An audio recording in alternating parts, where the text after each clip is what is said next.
Hey Canucks fans, welcome to Clay's Canucks commentary for Monday, January the 7th. I'm Clay Emo. I'm at Canuck Clay on Twitter. I'm at Clayton Emo on Instagram. I'm the founder of the GLCPC, the Good Looking Canucks Positivity Club, and this is my Canucks take, all in one take. Today, the Vancouver Canucks were back at practice. They're at UBC today after a day off yesterday after a 5-0 loss to Toronto on Saturday night. And they're preparing for their 6-game homestand that precedes the All-Star game, the All-Star break later this month. And when you look ahead at these 6 games, they are 6 winnable games. I'm not saying they're going to run the table and win all 6, but conceivably they could win 3, 4, maybe even 5 of these games. Of course, that's if Elias Pettersson was in the lineup. But look at this lineup. It's not that bad. It's Arizona this Thursday, then Florida next Sunday, then you got Edmonton on the 16th, and then Buffalo on the 18th, and then there's a Detroit thrown in there, and Carolina. So again, it's not like murderer's row. It's not like the toughest teams in the league. It is Arizona, Florida, Edmonton, Buffalo, Detroit, Carolina. I might be wrong on that Detroit game, but I think I'm right. So anyways, those are the next 6. And then, of course, it's the All-Star break at the end of this month. So imagine if, you're one of those who believe that the Canucks can be in the playoff hunt even when the season ends. And I get the one thing about having so many games spread out, like they're not playing again until Thursday and then not again until Sunday. So really, they're only playing 2 games in the next week. Finally, all those teams that have games in hand, especially those teams behind them in the standings, they will make up almost all, if not, most, if not all of those games.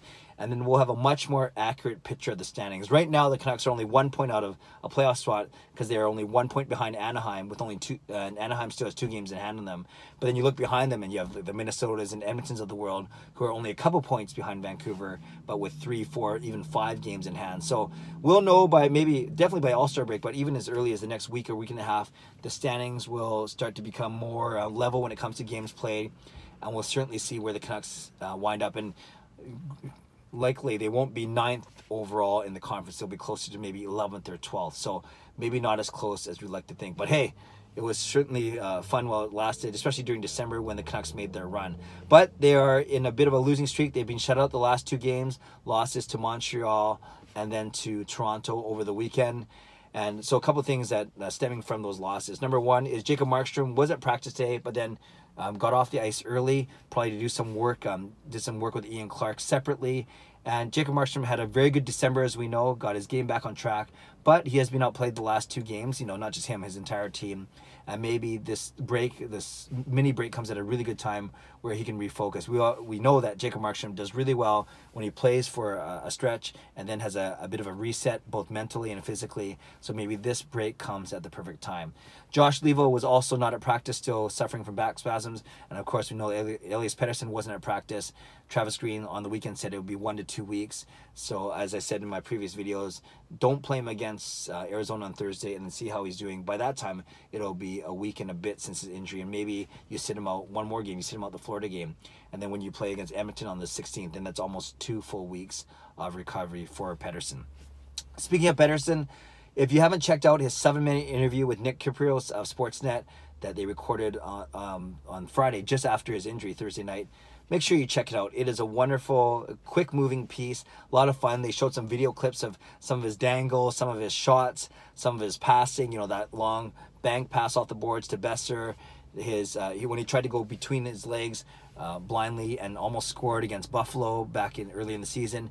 His slap shot against Detroit where they compared him to Gretzky. They showed a lot of these clips and they got Pettersson's honest reaction to it. And it sounds like we're always pumping his tires. We're always singing his praises.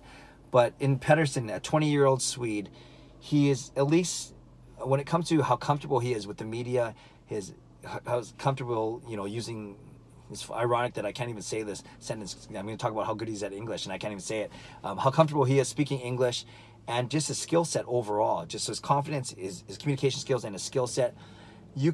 It's not a stretch to say, I think, even at 20 years old, that he projects, I know this is way early in his career, but he could be the greatest Canuck of all time when you think about it. If you think right now it's the Sedins, you compare him to 20-year-old Sedins, Pettersson is way ahead in all 3, in confidence, in communication, and in what he's doing on the ice. So yes, I'm probably 15, 16 years ahead of where I should be right now, but Pettersson has the ability to do something special. And you see it in the way he talks about his passes, his shots, his offensive awareness, the way his work ethic, the way he practiced one-timers for 10 to 15 minutes for the past 1 or 2 years.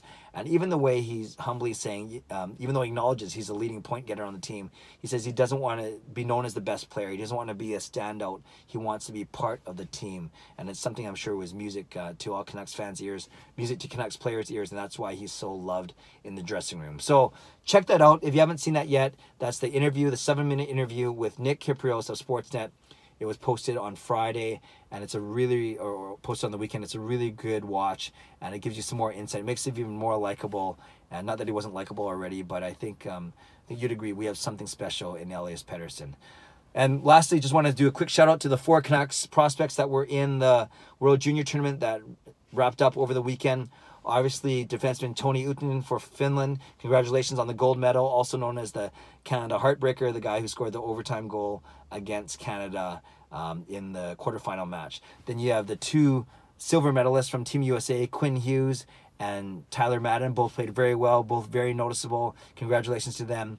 And then Mike DiPietro, our goaltender, obviously losing in the quarterfinals, a heartbreaker, but it wasn't because of him. He had his goals against was less than 1.3. His save percentage was over 950. So an awesome tournament for him.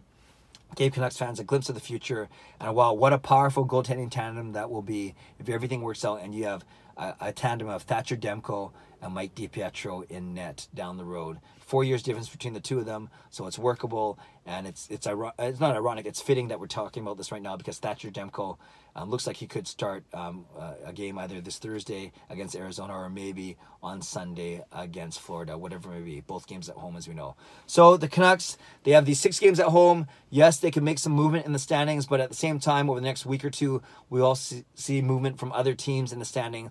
So maybe by the middle of January, we'll have a much better indication of where the Canucks truly stack up in terms of the wild card race in the Pacific Division. That's all I got for today. It's an off day, so not a lot of news. Oh, it's Eric Goodbranson's birthday today as well. His 27th. Happy birthday, Eric Goodbranson. So leave a comment below, Canucks fans. Talk about Demko, talk about Markstrom. You can talk about Pettersson. You can talk about the World Juniors, whatever you want to do. Leave a comment below. I'll do my best to read, react, and reply as always. Subscribe to this channel if you like to, like this video if you like to. Always appreciate the feedback. Always appreciate you taking the time out of your day to watch and listen to what I have to say. Have a great day. God bless, and go Canucks go.